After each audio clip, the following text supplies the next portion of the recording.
Alright, y'all know what it is. Y'all know what it's worth. Let's get this merch. Subscribe to the PDH Network. Alright, y'all see what we got going on here. As y'all see the thumbnail, y'all read the title under the thumbnail. Yeah, man, today's video is dealing with Mia Jaye. And Mia Jaye finds out that it was a Scorpion unit that got young Dolph jewelry on the day that he was sent up at Makita's. See, a lot of folks in Memphis already know that the first time young Dolph blue jewelry got took, yeah, I'm talking about the first time that young Dolph copped the blue jewelry, where he had the Smurf charm and a 6-point star ring. It was by the guys who work on the Scorpion unit. Yeah, man, the same guys that's family with Yo Gotti and his brother Big Jook. See, me and a couple other guys was trying to let y'all know for the longest that Yo Gotti and his brother Big Jook, they got family that work on the department. So again, those same family members was on the Scorpion unit antagonizing young Dolph every chance that they got. So that's the reason why they was able to get away with young Dolph jewelry. Because nobody really questions when the police take your jewelry, unless you go through court and a bunch of other different avenues in order to get your belongings back. But young Dolph, he said he didn't care about that because he knew who was behind that. And that was Yo Gotti brother Big Jook, man.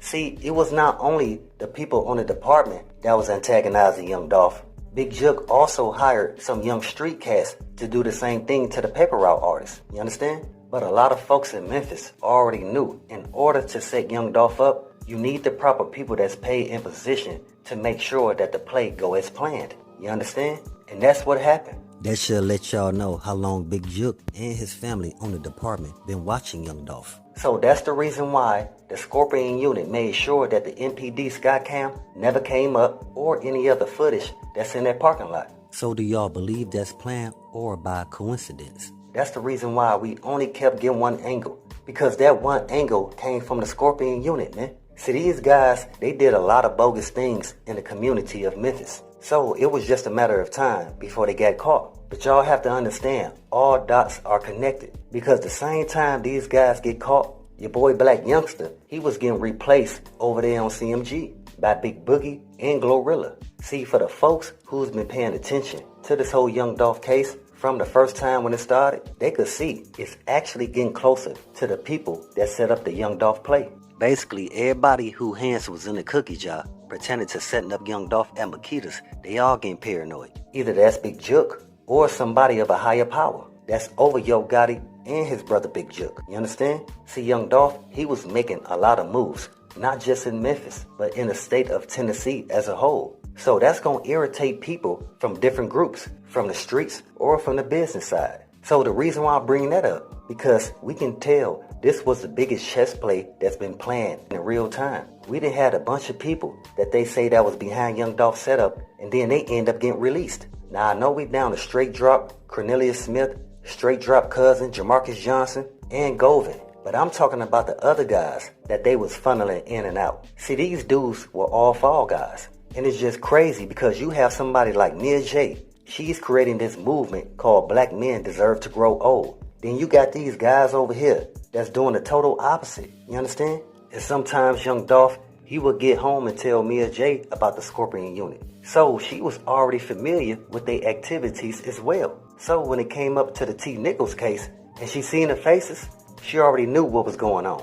What I'm saying is, you got Yo Gotti brother Big Jook. They got children, man. Same thing with the guys on the Scorpion unit. So with that being said, you got this woman over here by the name of Mia Jaye, who's trying to create this movement to support black men and black fathers in our communities. Because her brother got sent up and her lover / baby daddy, whom is young Dolph, aka Pepper Route Frank, gets sent up a year later by the hands of other black men. Come on, man. So y'all got to understand her perspective on where she's coming from. Now I got somebody who did have a sit down and talk with Mia Jaye that was part of Mia Jaye's prayer circle on IG. And she says that Mia Jaye is a cool person. She's a very genuine-hearted person. And she could understand why young Dolph chose her. And at the same time, she don't understand why people was pointing the finger at Mia Jaye as having something to do with young Dolph's setup. She said Mia Jaye don't even have the mindset for that, you understand? But before I let the woman on to tell her side, let's first pay our respects and say rest in peace to young Dolph,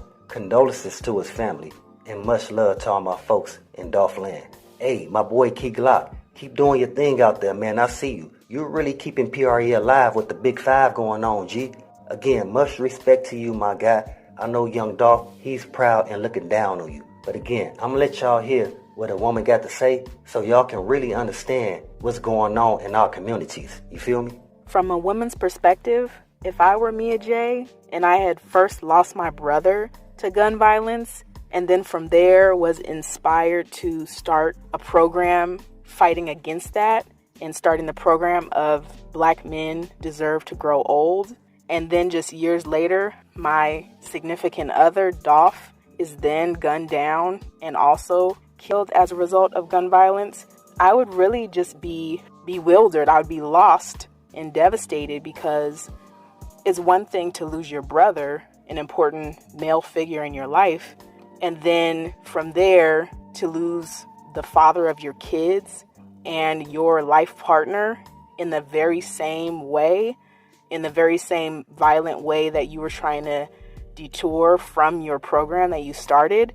I would just feel like it was cruel. It was a cruel circumstance for this to happen again and hit so close to home in my life again. And honestly, I would be a little lost for a while.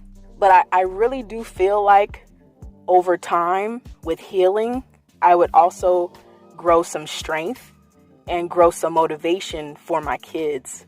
And I would start to even become more motivated than ever to make sure that the program Black Men Deserve to Grow Old is propelled even larger than ever, because now I'm thinking of my son. Now I'm thinking of Trey. And if this has happened to me twice in my life, to two very important men in my life, then I have to, refrain from being weak in that moment and all centered around my feelings and emotions. And instead, I have to think about, okay, strategically, to make sure that this doesn't dare happen to my own son or any other young Black males out there, over time. To decrease this, I have to really even ramp this up more, because the issue is that if we look around, it is Black men that are choosing to make these decisions, and it's not all. It's just a certain portion of Black men that are not having enough respect for themselves and for other Black males to refrain from using violence against each other. And so that was the whole premise of Mia's program from the beginning, is to promote the protection of Black men and to promote the refraining from gun violence. And so if we were to think of how she's feeling in that moment after she loses Dolph, I would think that now she's going to harness even more motivation and she's going to go harder. So I don't think that it would stop me from doing the program, but I do think that it would let me know I need to get some further reinforcement, because this is something that is going to continue happening. And unfortunately, as we can see, it hasn't just happened to Dolph. Over the years, there's been many rappers, Black males in society that are being taken from us as a result of gun violence. So it's not as if it's something that's getting better. It seems to be getting worse. And so I think from Mia's perspective, if I were putting myself in her shoes, she's probably going to go harder than ever. And I'm going to keep kind of watching out to see her progress on that, because I would love to see it progress and really make an impact in our society. Yeah, y'all heard it, man. But as I say, we need to do better as Black men, because if we do better, we can properly lead our communities. Because right now, we got a bunch of weak men that's nowhere near leaders. As I always say, always be aware and always stay prepared. But hey, we got more in store. As always, y'all know what it is. Y'all know what it's worth. Let's get this merch. Subscribe to the PDH Network.